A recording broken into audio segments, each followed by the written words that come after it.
ሰላም ሰላም ውድ ቤተሰቦቼ እንዴት ናችሁ? ደህና ናችሁ ሆይ? እኔ ያለሁ እግዚአብሔር ይመስገን።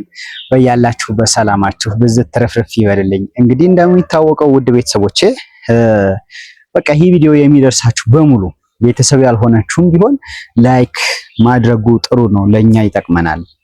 ማለት ያው እየሞከርን ስለሆነ ብዙ ነገር እየሞከርን ስለሆነ እስኪ ከእግዚአብሔር ጋራ ወደፊት ለመሄድ እየሞከርን ነው እና ይሄ ቪዲዮ የሚደርሳችሁ በሙሉ ማለት ነው ላይክ አያስከፍልምና ላይክ ሼር ከሆነ ደግሞ ሰብስክራይብም አድርጉ።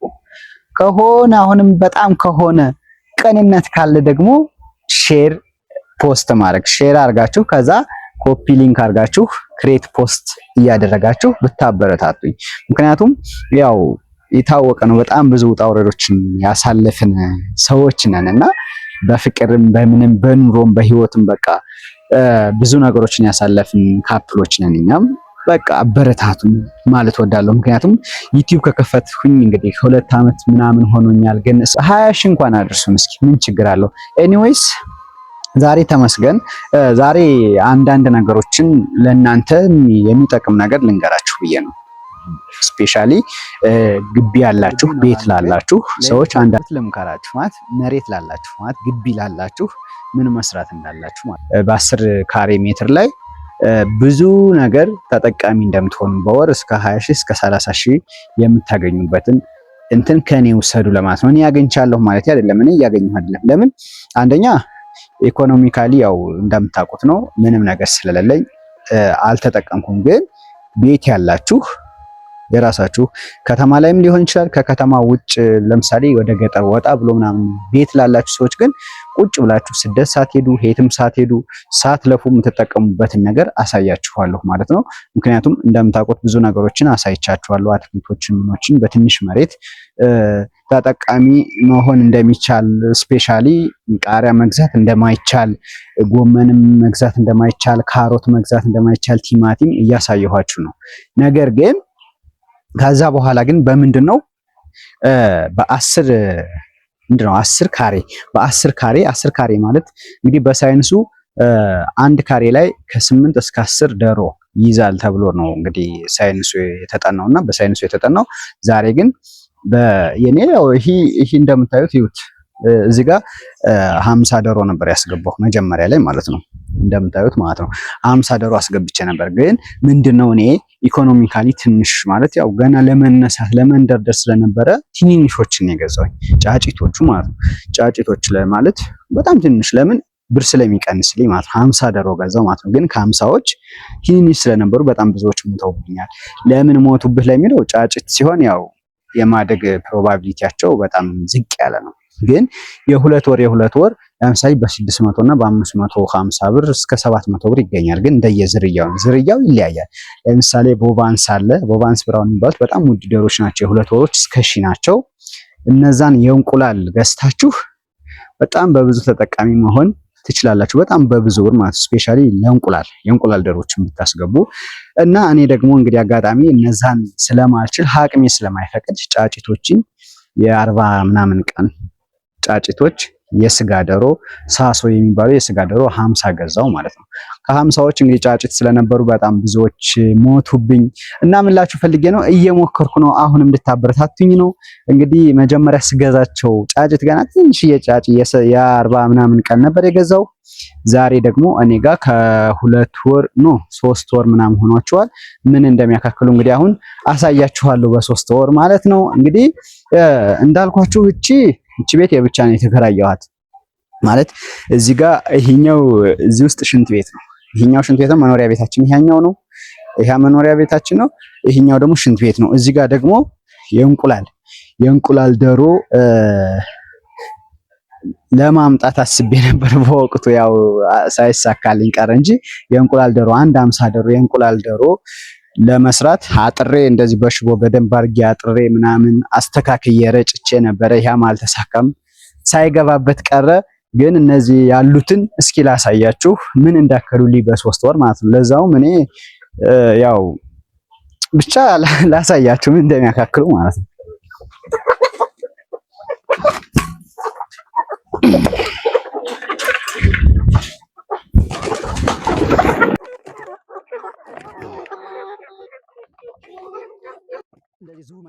ዝቅ አድርገሽ ትልቅ እንዲሆን ማለት ነው። ፈጠን ፈጠን ስለማድረገው እዚህ ጋር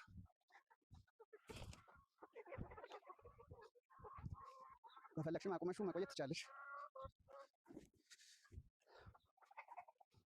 እንዴት እንደሚከተሉኝ ራሱ ማየት ይቻላል።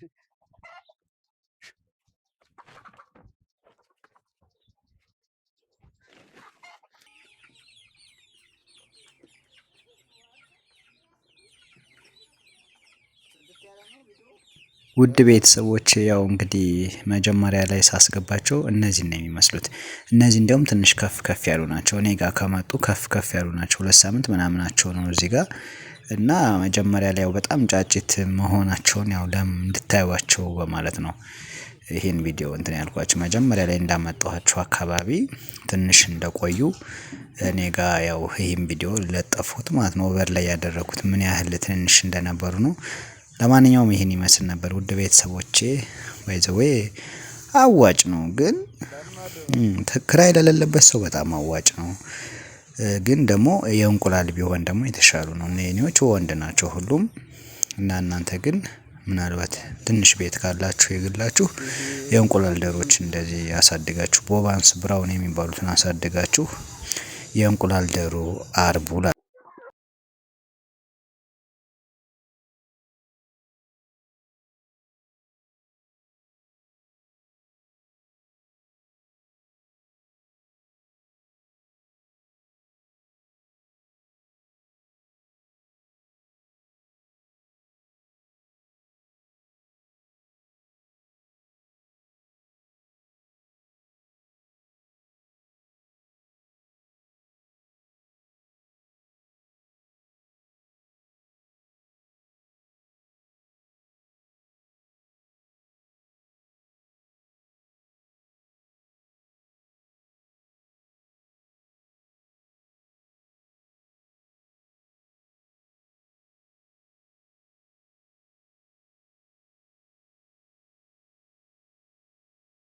ኦቼ ማለት ያው አልሳካልኝ ብሎ ነው እንጂ እየለፋሁ ነበር እውነት ለመናገርና በእርግጥ እግዚአብሔር እንግዲህ ቀን አለው ስለሁሉም ነገር።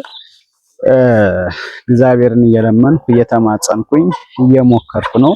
አሁን እንግዲህ እንደምታውቁት ያው ባለፈው የተከሰተብኝ ነገር ታውቃላችሁና እንጂ እነሱን አንድ እንትን አድርጌ እነዚህም ያድጋሉ። ያው ኦልሬዲ ይሄ ያደገ ነው ምን እንደሚያክል ማለት ነው። በጣም ህፃን ትንንሽ ነበሩ። አስገባላችኋለሁ የነበሩት መጀመሪያ ላይ እና አሁን ላይ ቢያንስ 34 ወይ 35 አካባቢ ናቸው። ያው አንዱ እንኳን እንትን ብሏል ተነካክሰው አይኑ እንትን ብሏል። 34 ናቸውና ባጭሩ ግን እነዚህን 30 ምናምኖችን እግዚአብሔር ቢፈቅድ አድገው ያው እንቁጣጣሽ በጣም ትልልቅ አውራ ዶሮ ይሆናሉ ማለት ነው። እሸጣለሁኝ። ከዛ በኋላ እንግዲህ እንደገና እስቲ ከእግዚአብሔር ጋር ሌላ ስራ ደግሞ ማለት እንደገና ሌላ ራሴን አፕዴት ለማድረግ እጀምራለሁ ማለት ወደ መጀመሪያው በግ ምናምን አይደለም እዛ አካባቢ አዋጭ ነው በርግጥ ማለት በ8000 በ10000 ምናምን ትንንሽ በጎችን ገዝቶ 14000 15000 በ2 ወር በ3 ወር መሸጥ ይቻላል። እነዚህን ለመቀየር እየሞከርኩ ነው ውድ ቤተሰቦቼ። እንዳልኳችሁ ብዙ ነገር እየሞከርኩ ነው። እናንተም ይህን ስራ ብትሞክሩ የምር ቤት ያላችሁ ግን ቤት ለሌለው አያዋጣም። ለኔ አሁን አያዋጣኝ እግዚአብሔር አሁን እቺ ቤት 7 ከዛ እዚህ በዚህ ብቻ 7 ከምናምን 7.8 ምናምን አልገባም ችግር የለውም እና እንደምታዩት 8 ካሬ ወይ ምናምን ነው። 7 ከምናምን 7.8 ያው ሲጠጋጋ ያው 8 ማለት ነው። 8 ካሬ ሜትር ማለት ስንት ዶሮ ይዛል መስላችሁ? 80 ዶሮ ይዛል ማለት ነው። ግን ዶሮ ሲገዛ የ2 ወር የ3 ወር ከሆነ አይሞትም። አሁን ከዚህ በኋላ እነዚህ ምንም አይሞቱም፣ አይታመምም። ለምን ትሪት አረጋቸዋለሁ እኔ ያው በምችለው ትሪት ያረጋቸዋለሁ በተለያዩ ነገሮች ነው። ሽንኩርት ምንም በመስጠት ብቻ የሆነ ባህላዊ ነገር ያው በርግጥ ሳይንሳዊ አይደለም። ይሄን ሽንኩርት ፌጦ ምናምን የሚሉት ነገር ባህላዊ ነው። እያደረኩ አይሞቱብኝም። እናንተም ቤት ያላችሁ እኔ ይሄን ተከራይቼ ነው የብቻው እንደነገርኳችሁ ያኔ ቪዲዮ እንደሰራሁባችሁ እቺን ቤት የብቻዋን የተከራየኋት የብቻዋ ተከራይቼ ነው የጀመርኳት። ያው ሰውየው እንደሚታወቀው ያው መጀመሪያ ላይ ሙሉ ግቢ ነበረ። ከዛ ያው ከዚህኛዋ ውጭ ነው አለኝ። እንደገና የብቻዋን ነው የተከራየኋት። ተከራይቼ እየሞከርኩ ያለውኝ ግን ሳትከራዩ ክራይ የሌለባችሁ ሰዎች 10 ካሬ ሜትር ህይወታችሁን ይቀይራል። ህይወታችሁን ባይቀይራችሁ ቢያንስ ልክ እንደ ወር ተከፋይ እንደ መንግስት ሰራተኛ መኖር ትችላላችሁ፣ ፏ ብላችሁ ማለት ነው። ዶክተር የሚያገኘውን ማግኘት ስለምትችሉ። ምክንያቱም አንድ እንቁላል 25 ብር ነው እየተሸጠ ያለው። አሁን ማስረከብ እንኳን 22 ብር ነው። በአንድ እንቁላል አስቡ። 80 ዶሮ ላይ 70 እንቁላል እንኳን ብትሰበስቡ አስቡት። ሁለተኛ ደግሞ የእንቁላል ዝርያዎች የተለያዩ ዝርያዎች አሉ። ቴትራ የሚባሉ አሉ። ቴትራዎች ብዙም አይደሉም፣ ግን እነዚህ ሳሶች በጣም ይበላሉ። ምግብ በጣም ይፈጁባቸዋል። መስራት የምትችሏቸው እነዚህ ቦባንስ ብራውን የሚባሉ ዶሮዎች አሉ። በጣም ትንሽ ምግብ ነው የሚበሉት ለእንቁላል ማለት ነው። እነሱን እንኳን እያደረጋችሁ ብትሰሩ አዋጭ ነው ልላችሁ እወዳለሁ። እንግዲህ የዛሬው ቪዲዮዬ ቢያንስ ጎብኙልኛው እዩልኝ፣ ቪዲዮአችንን እዩልን ማለት ያው የኛን የሁላችን ስለሆነ ቪዲዮአችን እዩልን፣ ሼር አድርጉልን፣ ፖስት አድርጉልን። እግዚአብሔርን በቃ ምንም በቃ እየተነሳ አይደለም ዩቲዩባችን እምቢ ብሎናል። እና ደግሞ ያው ሌላም ደግሞ ያው ከመቀመጥ ብዙ ነገር አስቤ የነበረ በወቅቱ ምን አሰብኩ መሰላችሁ? የሆነ ጊዜ እነዚህንም ከሸጥኩ በኋላ ያኔ ነው ያው እንደ እንትኑ አካባቢ ማለት እንደጀመርኩ አካባቢ 50 ጫጭቶች ነበር ያስገባው። ያው ብዙዎች ሞተዋል ማለት ትንንሽ ስለሆኑ ገንዘብ ቢኖር ከፍ ከፍ ያሉ የእንቁላል ገዛ ነበረ። ግን ስላልቻልኩኝ ያው የስጋ ትንንሾችን ጫጭቶችን ገዛው። እንግዲህ እነዚህን ከሸጥኩ በኋላ በጎችንም ከሸጥኩ በኋላ ደግሞ ሌላ ነገር አስቤ ነበረ።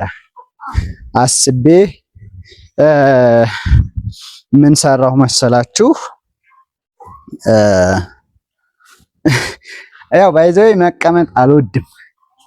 መቀመጥ ምናምን ደስ አይለኝም። እግዚአብሔር በቃ እንደዚህ የራሴ ነገር የሰው ቢሆን በእርግጥ እየሰራሁ ነው፣ ልግመኛ ምናምን አይደለሁም። እቺን ቤት እየሰራሁ ነበረ ቢያንስ እስከዚህ ማለት ነው። ምርጥ አድርጌ ሰርቼ በጎችንም ሽጬ ዶሮችንም ያው የሆነ ጊዜ አድገውልኝ ሽጬ ሂሳብ ሰርቼ ሂሳብ ስራ ወደ 100 ምናምን ሺህ ብር ሆኑልኝ ማለት ነው። ከዶሮች ጋር ያው ቀድሞ ሂሳብ መስራት ባይዘው መጥፎ ነው ሳይገኝ ማለት ወደ 130 ሺህ ወደ 140 ሺህ ነበር ያሰውኳቸው አንድ ላይ ማለት በትንሹ ሰራሁና ቢያንስ ምን አልኩኝ እነሱን ሽጬ በቃ ዶሮ ጋርም በግ ጋርም አለፋም ብዬ ይሄን ሰራሁ ማለት ነው። እንጨት ገዝቼ ምናምን ያው እንጨት እንግዲህ ባህር ዛፍ ውድ ነው እንደምታውቁትና እቺን ሰራሁኝ። ይሄኛው ለምንድን ነው አትሉኝም? እዚህ ጋር እንግዲህ ሸራ ነገር እንደዚህ አደርግበታለሁ እና እዚህ ጋር ሸራ አደርግበታለሁ፣ ወይ ሸራ ወይ የሆነ ላስቲክ እስከዚህ ድረስ በሚስማርም ሆነ በዚህ ጋር በሽቦ መትቼዋለሁ። እዚህ ጋር ቆመው በሮቹ ወይ ጥጆቹ ይበላሉ። ይሄ ላይኛው ላይ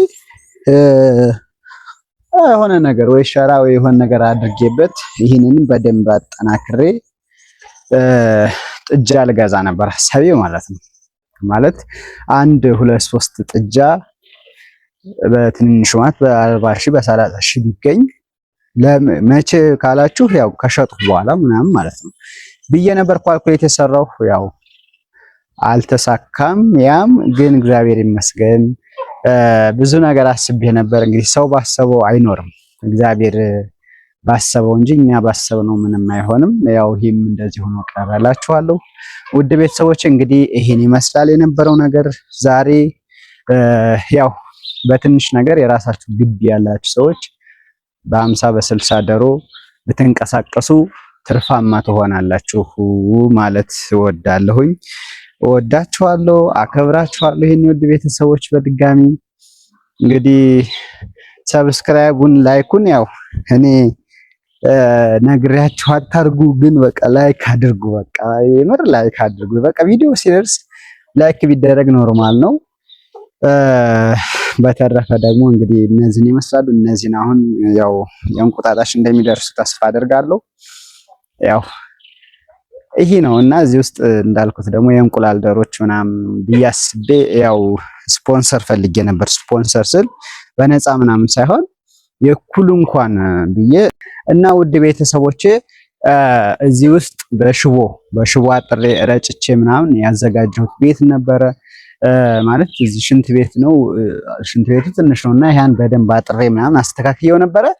ግን ያው አልተሳካም። እሱም ማለት ያው አንዳንድ ሰዎች የኩል እኔ ጉልበት ችዬ ማለት ነው። እኔ ጉልበት ችዬ ልፋት ራሴ እየለፋው ለምሳሌ አንድ ሁለት ለምሳሌ ይሄ እንትኑ ላይ ጥጃ ምናምን ያልኩት ላይ ያው አንድ ሁለት ሰው ሶስት ሰው ጠይቄ ነበረ ስፖንሰር በነፃ ሳይሆን የኩል ለምሳሌ በ35 ሺህ በ40 ሺህ ብር ብገዛ እንትን ጥጃ ማለት ነው። ከጥጃ ከፍ ያለ ወይፈን የምንለው በ40 ሺህ ብር ሶስት እንኳን በ120 ሺህ ብር አንድ ሰው ቢገዛልኝ 3 ወር በደንብ አድርጌ ባበላ በጫካም እየወሰድኩ ይሁን የሆነ የተወሰነ ደግሞ ያው ፍሩሽካ ምንም ገዛዝቼ እያበላሁ በ3 ወር አንዱ ጥጃ ብቻ ከ100 ሺህ ብር በላይ ያወጣል ማለት ነው። እንደዛ አድርጌ የኩል ምናምን ብዬው ያናገርኳቸው ሰዎች ነበሩ። ያው ፍቃደኛ አልሆኑልኝ ለምን እንደሆነ አላውቅም። ያው እኔ ለምን እንደሆነ አይሳካልኝም ብዙ ጊዜ እግዚአብሔር እውነት ለመናገር ለምን እንደሆነ አላውቅም። በቃ ማለት በነፃ እንኳን አይደለም። እና ዶሮ ደግሞ እዚህ ጋር 50 ዶሮ ሚንዝ ቦታ አዘጋጅቼ ነበር እዚህ ውስጥ ማለት ነው። እለጥፍላችኋለሁ፣ ቀርጬዋለሁ። ይሄ ምንድነው የሚባለው ኦቨር ላይ ያደርግላችኋል፣ ታዩታላችሁ። አዘጋጅቼ 50 የእንቁላል ዶሮ በ50 ሺህ ብር የሚገዛልኝ በቀን 40 እንቁላል እንኳን ብንሰበስብ 20 እንቁላል የሱ ገቢ ነው፣ 20 እንቁላል የኔ ገቢ ይሆናል። እኔ በቃ ልፋት ምናምን በራሴ ግን በቃ ገንዘቡን አንድ ሰጥቶኝ እሰራለሁ ብዬ ያው ሐሳብ አቅርቤ ነበር ማለት በውስጥ ምናምን ማወራቸው ነበሩ። ያው ነገ እያሉ ያም ቀረ። ዞሮ እስኪ እንግዲህ አሁን በራሴ ተፍ ለማለት እየሞከርኩ ነው ከእግዚአብሔር ጋራ። ከእናንተ የምፈልገው አሁን በቃ ሼር ማርያም በቃ ሼር አድርጉልኝ። በጣም ብዙ ጊዜ ነው ዩቲዩብ ከከፈትነ ምንም በቃ እምቢ ብሎናል። እንደው ባካችሁ ሰብስክራይብ እንኳን ይሄን ያህል ችግር የለውም። በቃ ሼር ብታደርጉት ብዙ ሰብስክራይብ እናገኛለን። እና አሁንም የምትችሉ ሰዎች ግን ማለት ነው እግዚአብሔር እኔ ነፃ ምናምን አልልም። የምትችሉ ሰዎች ለምሳሌ ባንክ ቤት ከሚቀመጡ 200 ሺህ ብር ባንክ ቤት ከምታስቀምጡ አበድራችሁኝ ብድር ሳይሆን ለኩል ያው ሪስኩን የጋራ ወስደን ማለት ነው ሪስኩን የጋራ ወስደን 2-3 ጥጃ ከጥጃ ከፍ ያለ ወይፈን ማለት የሚገዛልኝ ሰው ካለ በጣም አዋጭው። እኔ ጉልበት ጠዋት ማታ ቀን ምንም በቃ ሳልሰለች እሰራለሁ፣ አወፍራቸዋለሁ፣ እናደልባቸዋለን፣ ገበያ እናወጣለን፣ እንሸጣለን። ከዛስ ሁለታችን ምን ሆነ ትርፋማ ሆነ ማለት ነው። ይህንን ብታስሩበትና አንድ ሰው በቃ እኔ የምትሉ 2 ጥጃ 3 ጥጃ የምትገዙልኝ ችንፋ አርጌ አጠናክሬ በደንብ አርጌ ቆርቆሮም ቢሆን ፈላልጌ አሮጌ ቆርቆሮ እመታታለሁ ግርግዷን በሙሉ። ከዛ በኋላ የሆነ በቃ 3 ወር ከ4 ወር በኋላ እነዛ ወይፈኖች በሬ ይሆናሉ። ዛሬ በሬ 200-300 ሺህ ብር በሚሸጥበት ሰዓት ያው ትርፋማ ትሆናላችሁ። እናንተም ማለት እወዳለሁ። ባይ ባይ። ይሄን ይመስላል እንግዲህ ያው ስራዬ ይሄን ይመስላል ቤተሰቦቼ። በቃ ይሄ ነው።